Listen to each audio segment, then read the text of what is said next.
माघीको दिन चाहिँ बटुक त हरेकको घरमा बनाउनु भयो होला। हाम्रो घरमा पनि बनाएको छ है। सबैले यो भिडियो अन्तिमसम्म हेरिदिनु होला। हजुरहरूले के गर्नुभयो अनि हामीले के गर्यौँ, सबैले यो भिडियो फुल भिडियो हेरिदिनु होला है त सबैजनाले। नमस्ते सबैजनालाई, आई होप सबैजना सन्चै हुनुहुन्छ होला। म पनि एकदमै सन्चै छु। सबैभन्दा पहिला त सबैजनालाई ह्याप्पी माघे सङ्क्रान्ति है सबैजनालाई।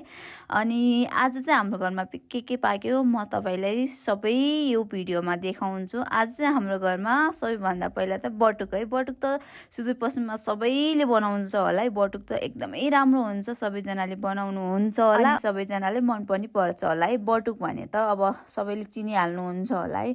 अनि हाम्रो घरमा चाहिँ पकौडा पनि पाकेको थियो है। पकौडा मैले चाहिँ आलुको, प्याजको अनि सागको बेसनको धुलो मिक्स गरेर अनि गहुँको धुलो थोरै राखेर चाहिँ मैले चाहिँ यसरी बनाएको थिएँ। मैले चाहिँ बनाएको होइन, बाबाले चाहिँ बनाउनु भयो, मैले त तयार गरिदिएको है। अनि मेरो बाबाले सबै कुराहरू बनाउनुहुन्छ। आज माघीको दिन चाहिँ सबै कुराहरू बाबाले नै बनाउनु भयो, हामीले हेल्प मात्र गरेको है। हामीले चाहिँ आगोमा बनाएको थियौँ है। बटुक भने बटुक चाहिँ यस्तो हुन्छ, ग्यासमा चाहिँ खासै राम्रोसँग पाक्दैन अनि यो चाहिँ भित्रको राम्रोसँग पकाउनु पर्छ। त्यही भएर बाबाले चाहिँ बाहिरनिर आगो बालेर चाहिँ आगोमा चाहिँ एकदमै राम्रो हुन्छ भनेर बाबाले चाहिँ बाहिरनिर बटुक पकाउनु भएको थियो है। बटुक कोलाई मनपर्छ कमेन्ट गर्नुलाई, मलाई त एकदमै मनपर्छ है बटुक चाहिँ।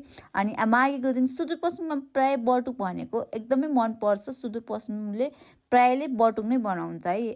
तिहारको बेला के बेला बनाउँछ, तिहार चाडपर्वको बेला चाहिँ बटुक चाहिँ बनाउनुहुन्छ है।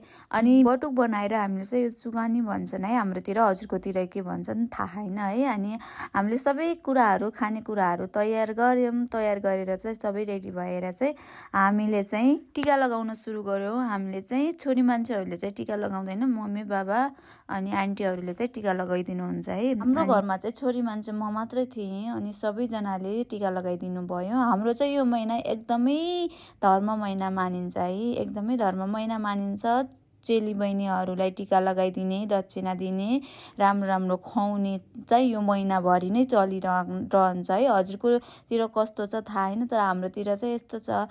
अनि सबैजनालाई कस्तो लाग्यो भिडियो सबैजनाले हेरिदिनु होला, लाइक कमेन्ट गरिदिनु होला। अहिलेको लागि बाई बाई।